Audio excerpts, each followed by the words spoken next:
Então, eu vou falar aqui sobre a visita que os deputados federais Marcel Van Hatten, do Partido Novo, e da Bia Kicis, do PL, né, com a deputada americana Maria Elvira Salazar, que foi reeleita nas últimas eleições dos Estados Unidos. A Salazar é uma das autoras do projeto que pretende proibir a entrada de Alexandre de Moraes no país, e no encontro com os parlamentares brasileiros ela mandou um recado para o ministro do STF.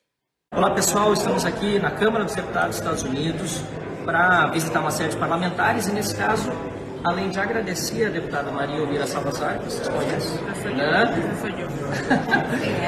também parabenizar pela reeleição. Muitos brasileiros na Flórida a apoiaram, desejar um excelente trabalho e, claro, agora em espanhol, né? Que Trump tenha una administración que de hecho ayude a nosotros en Brasil. Pero claro, una administración, el presidente Trump lo que quiere es libertad, democracia y economía de mercado. No queremos regímenes autoritarios. Y por eso estamos aquí en el Congreso Federal enviándole un mensaje muy claro a los brasileños. Y específicamente a las autoridades y a la clase política de Brasil, que hay que respetar la democracia y sobre todo la Corte Suprema de Justicia, que es sagrada. Y que uno de los miembros de esa Corte Suprema de Justicia no piense que es Dios Todopoderoso, Padre Eterno. Nadie es Padre Eterno.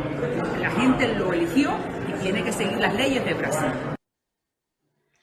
A Maria Elvira Salazar também enviou, junto com outros congressistas aliados de Donald Trump, um ofício à Comissão Interamericana de Direitos Humanos, ameaçando cortar a verba da entidade internacional se nenhuma atitude for tomada contra Alexandre de Moraes. Em 2023, o governo dos Estados Unidos destinou 7 milhões e 300 mil dólares a essa comissão.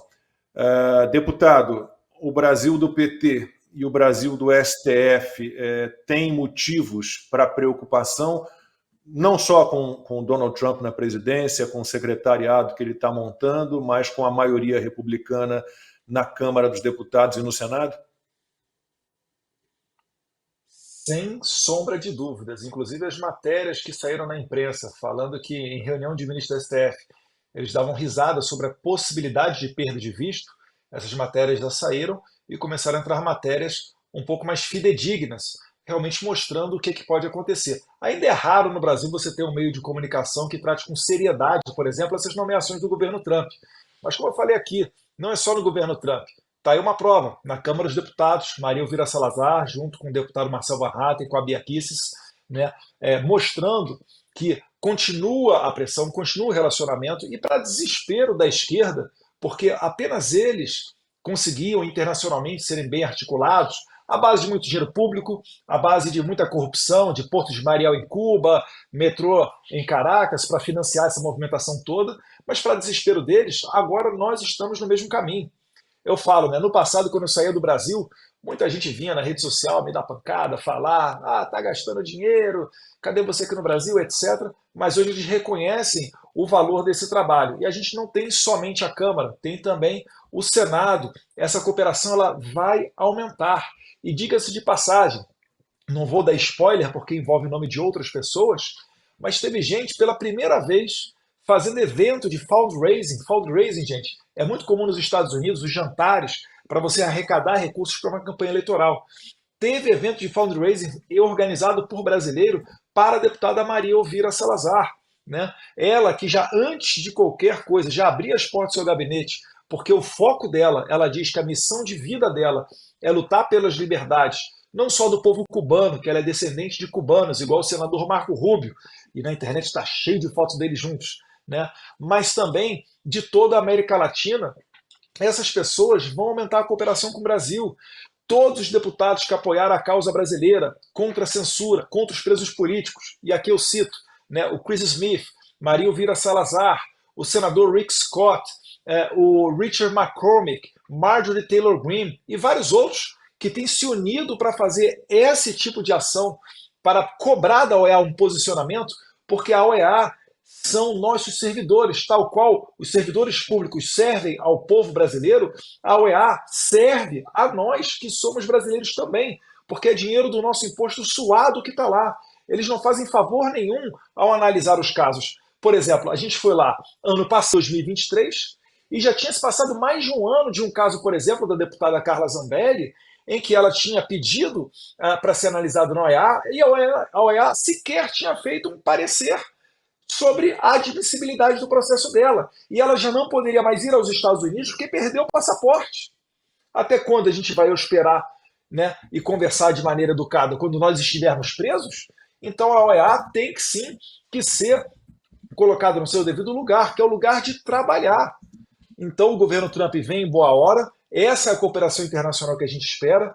As outras nomeações do governo Trump são sensacionais, né? O Constantino falou da Stefanik.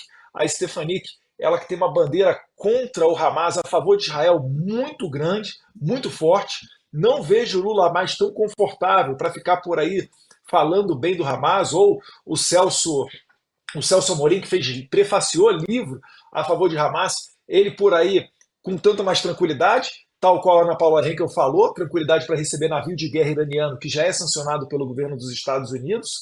Né? Outra pessoa que eu queria destacar, Stephen Miller, que voltou a ser subchefe de gabinete para assuntos políticos do Donald Trump, ele que escrevia os discursos do Trump lá no passado, e quando o Trump não foi reeleito, ele abriu um think tank, America First Legal, para fazer ali um projeto que agora ele certamente vai desenvolver de um governo conservador. Então tem muita coisa acontecendo, tem muita gente boa dentro desse governo. Eu fico feliz que o Trump tenha tido a serenidade de escolher pessoas, não, né, com um olhar meramente político, mas sim olhando o coração delas para saber aquilo que elas podem acrescentar, no que as pautas podem convergir.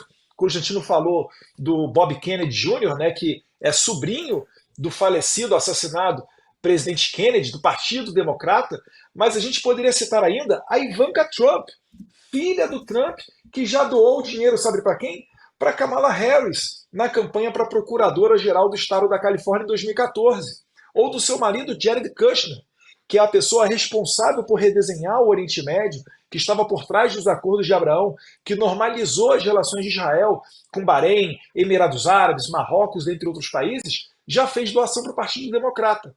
Mas agora, né, numa ampla força pró-liberdade, essas posições estão convergindo, e tal qual a Ana Paula Henkel falou, né, que o Trump, eu vi uma entrevista dele do Tucker Carlson, que ele também falava isso, né, que ele se diz hoje muito mais amadurecido, muito mais ciente do jogo político, muito mais capaz de selecionar as pessoas certas para os cargos certos. Quem fala isso também é o próprio Jair Bolsonaro.